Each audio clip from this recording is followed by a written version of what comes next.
Good morning. Welcome, everyone, from the community and the university to this virtual muster in observance of Veterans Day 2021. We are particularly pleased that this year's event combines with the annual Spirit of Princeton event into this one observance. A special welcome to those who are joining today via our live stream. This includes students and teachers from our area schools. We are so glad you're joining us here today. I'm Spencer Reynolds. I'm representing the alumni and friends of Princeton University ROTC and the Princeton Veterans Alumni Association, which organize and support this event in partnership with Princeton's offices of religious life, of campus life, of human resources, of community and regional affairs, plus Army, Naval, Air Force, ROTC, and the Military Service and Veterans Employee Resource Group. Again, we're thrilled to co-organize this year with the Spirit of Princeton, whose co-chair is Cam Amirzafari. Cam? Hi everyone, my name is Cam Amirzafari. I am one of the co-chairs of the Spirit of Princeton Committee.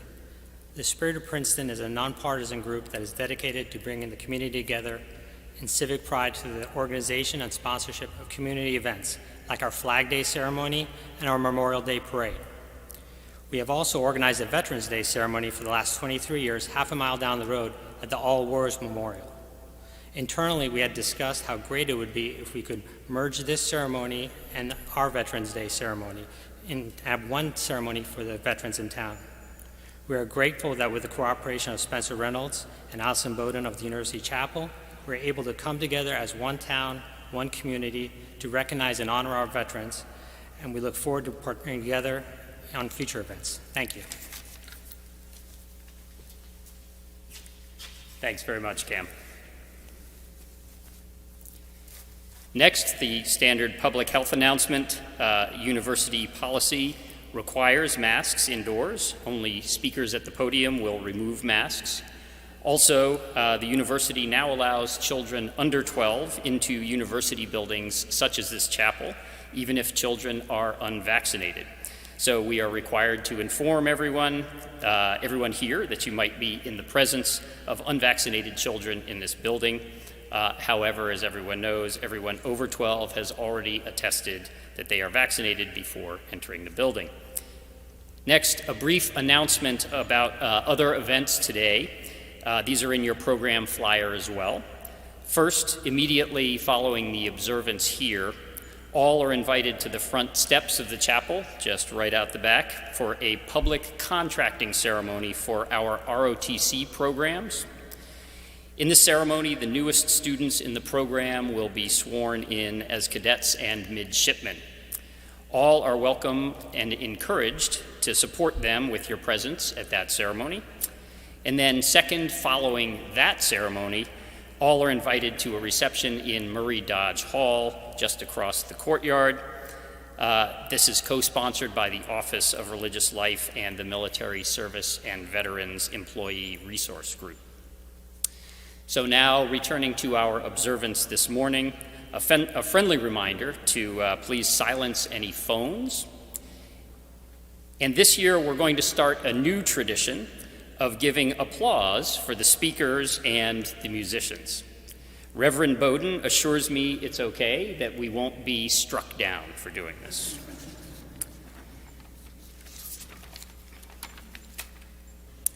So we'll begin our presentation with the presentation of the colors by our ROTC Color Guard and the singing of the national anthem by Princeton's Ken Grayson. Please rise for the colors.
Oh, say, can you see by the dawn's early light what so proudly we hail at the twilight last gleaming, whose broad stripes and bright stars through the perilous fight o'er the ramparts we watched were so gallantly streaming, and the rocket's red glare, the bombs bursting in air, gave proof through the night that our flag was still there.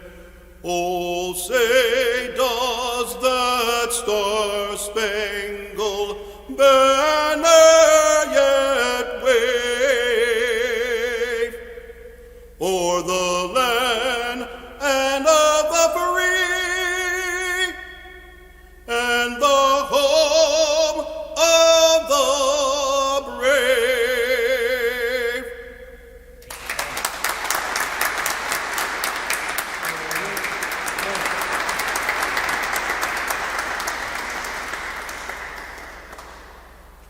Left, face. Come on, march.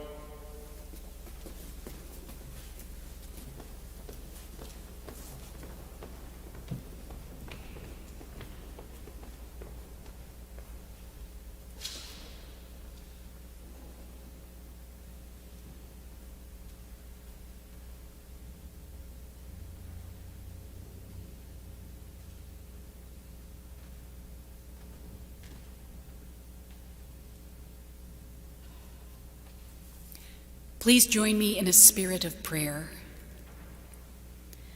O God, on this Veterans Day 2021, we give thanks that we are able to gather in person again, having been so powerfully reminded in the year just past that so much of what we value most is fragile.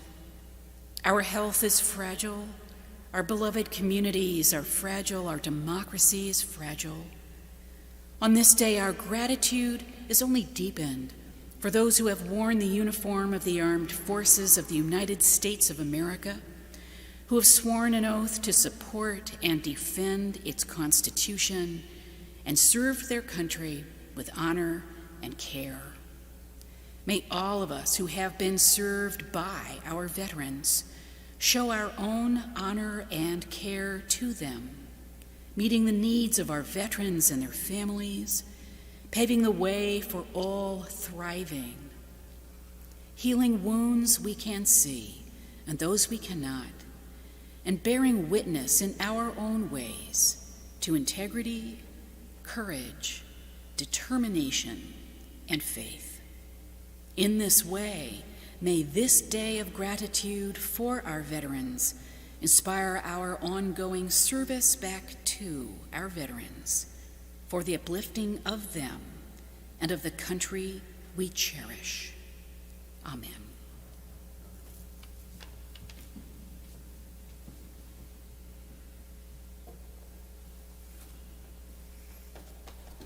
Thank you, Dean Bowden.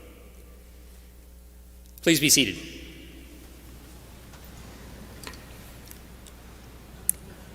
Now it's my great pleasure to introduce Mayor Mark Freda of the Municipality of Princeton on the occasion of our first combined event together. Mayor Freda's history of service to our community is far too long to fully recount here. Starting when he joined the fire department and the rescue squad in 1974 and joined the Borough Council in 1986.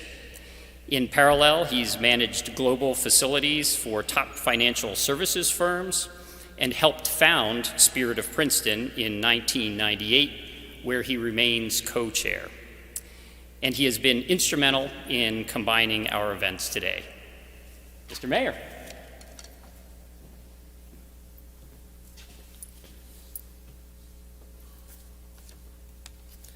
Thank you, Spencer. Thank you, Cam.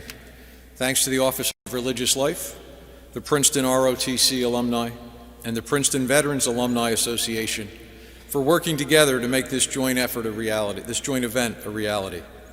Thank you to everyone participating in and attending today's event. Veterans Day is a special day to remember the sacrifices of our veterans, a time to thank those that have served. But the real hope is that we think of our veterans every day, that we look for ways to support our veterans in need whenever we can, that we push our elected U.S. Senate and Congress members to make the delivery of medical and mental health services to our veterans a top priority all year round. Coming out of 20 years of putting many veterans in serious harm's way, there will be many years of services needed to mend our veterans.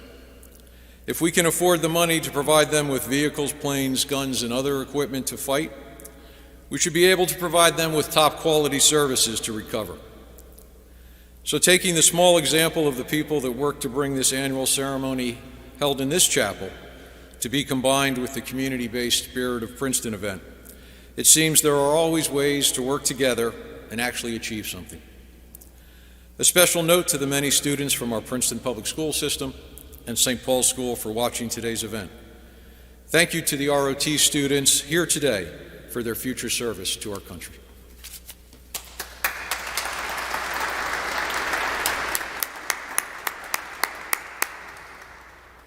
Thank you, Mark. Again, it's a real pleasure to be bringing these events together. Thank you. So our honored speaker today is Kayla Romer, Princeton class of 2023. Kayla is president of both the Princeton Student Veterans and the Ivy League Veterans Council. Before coming to Princeton, he served in the U.S. Army as an infantryman with the 10th Mountain Division, with which he deployed to Iraq as an infantry fire team leader. Here at Princeton, he is studying political economy and entrepreneurship, and with the student veterans and Ivy League veterans, he advocates for veteran representation in academia and for providing resources for enlisted student veterans entering their professional careers. Taylor, the floor is yours.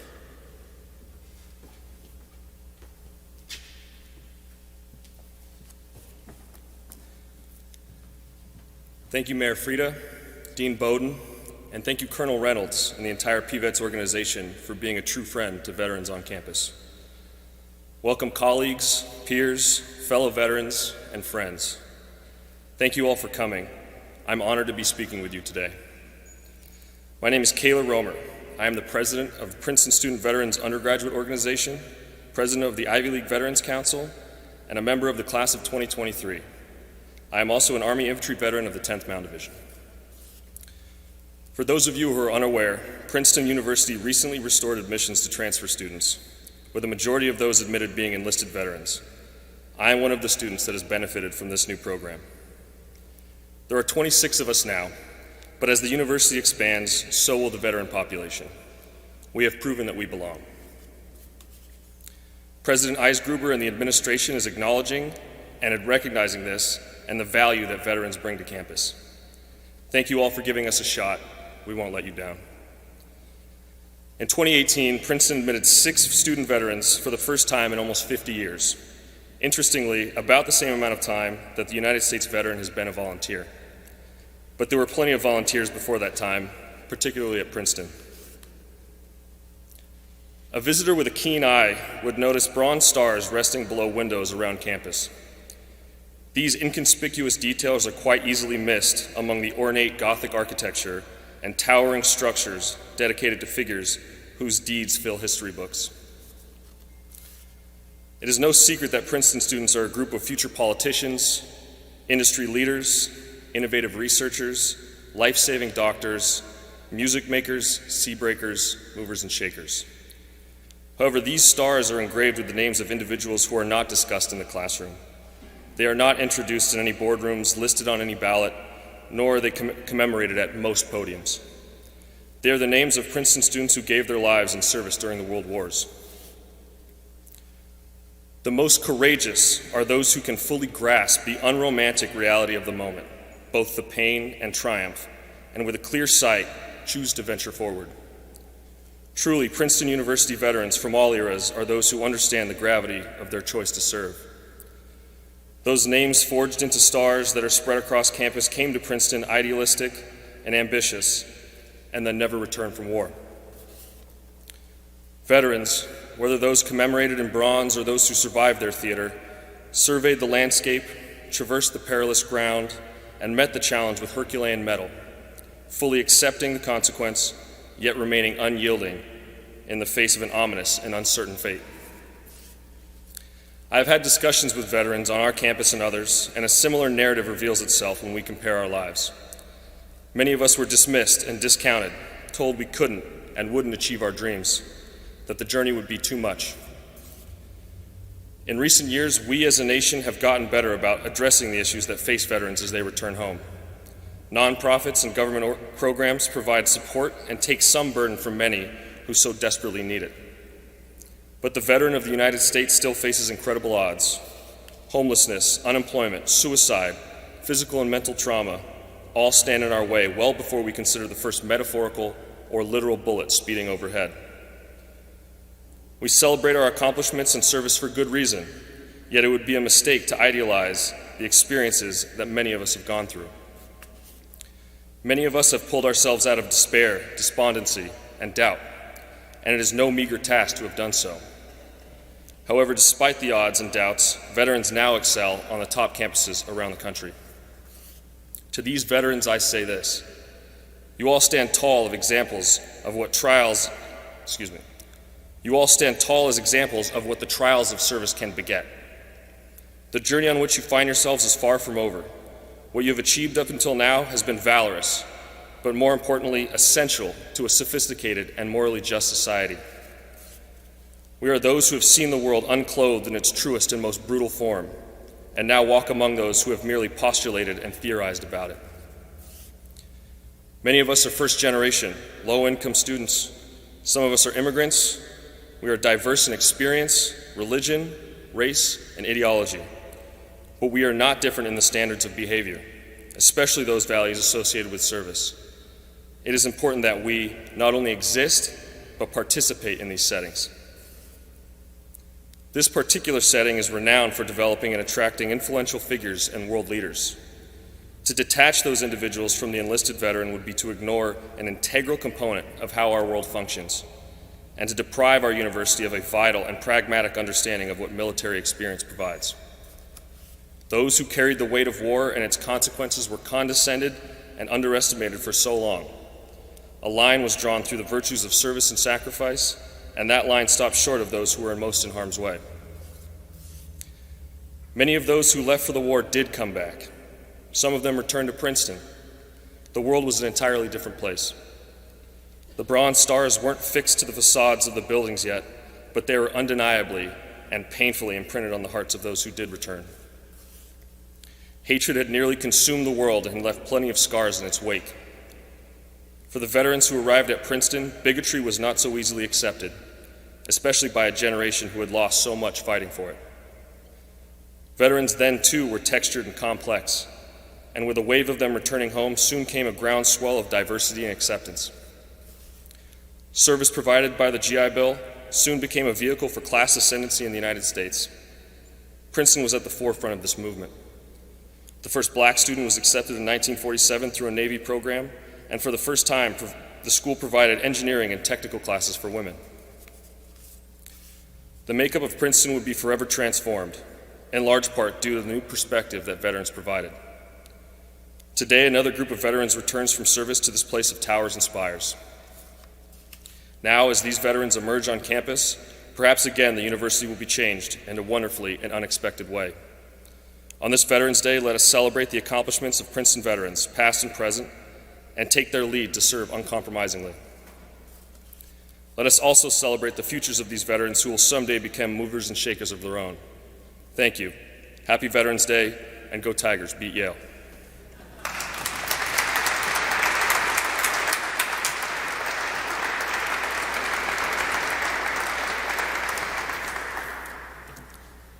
Thank you, Kaylor, for your remarks and your service. Princeton is proud to have undergraduate veterans back on campus. Thank you.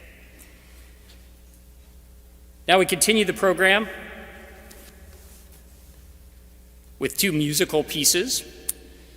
First, Dr. Mary Roro, who, in addition to her service as a psychiatrist at the Department of Veterans Affairs, is also an accomplished composer and musician, will sing an original composition titled Thank You, Veterans.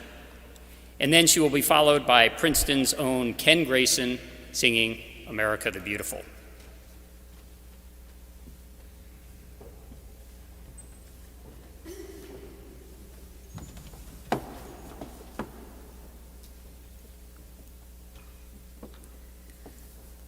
On the 11th hour of the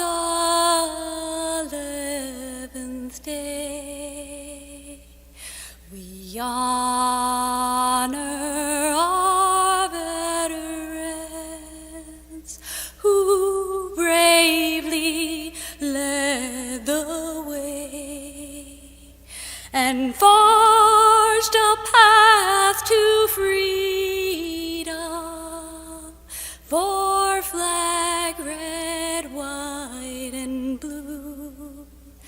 Heroes whose oath of freedom shines bright for me and you. Thank you, veterans who dedicate your lives. Thank you, veterans, for service, sacrifice. Thank you, veterans. Together you fulfill liberty's vision, freedom's mission. Thank you, veterans. Liberty's vision, freedom's mission. Thank you, veterans.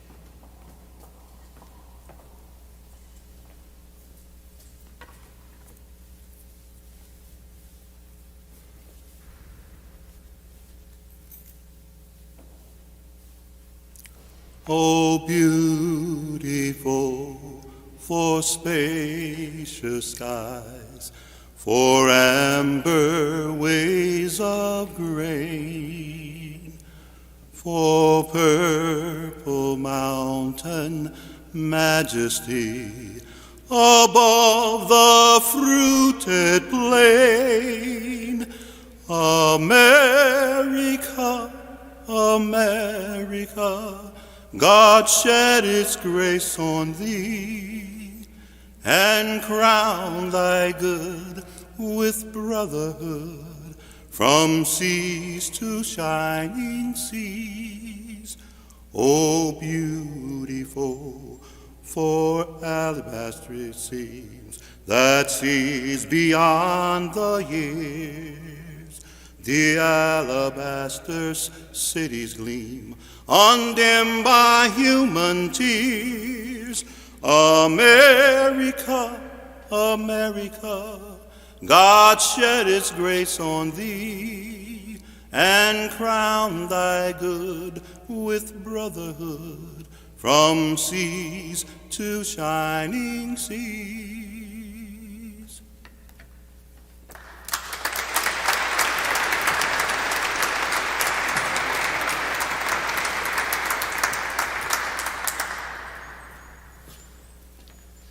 Thank you both, Mary and Ken. We conclude today with a rendition of taps and then our benediction. In playing taps, we recognize that Veterans Day differs from Memorial Day in that today we recognize the service of our living veterans, 483 of whom are employees and retirees at Princeton. We also wish to remember the 196 alumni veterans known to have passed away over the last year, and 10 veteran employees and retirees of Princeton who have passed away. Taps is played for them. Please rise and remain standing for the benediction and then the retiring of the colors.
With God's name, the most merciful, the compassionate. O God, O Holy One, Creator of everything, we ask you to bless this gathering. You are the Lord of the East and the West. You have made the sky for us to soar. You have made the earth for us to roam. You have made the seas for our sailing. And for that, we thank you. In our travels, give us ears to hear, eyes to see, hearts to feel. In our travels, make our steps firm on the path, our steps guided, our march to freedom fair and just. As we walk on this holy ground, make it fertile soil for a more promising future. O God, our travels have been diverse. The journey home is long. Heal our wounds. Aid our struggles. Turn our pains into peace. Make the sacrifices of those past and present and of our students for good, for justice, for peace around the world and for peace within. Amen.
A special thank you to Gabriel Chalik, class of 24, for the rendering of taps, and for Khalil Abdullah, Assistant Dean of Muslim Life at Princeton University, for the benediction.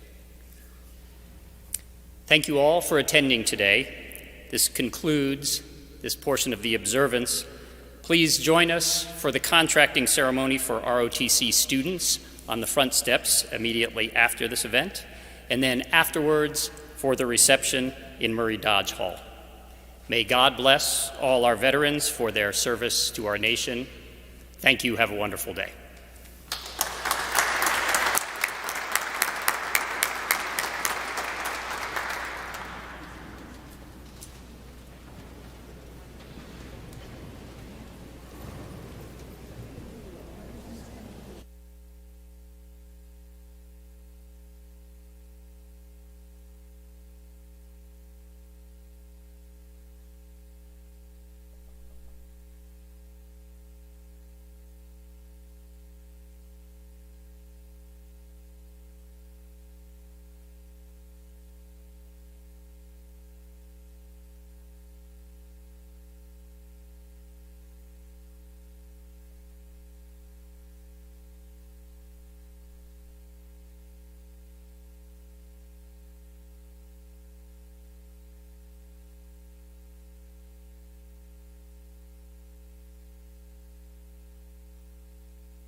Can you find success by staying put?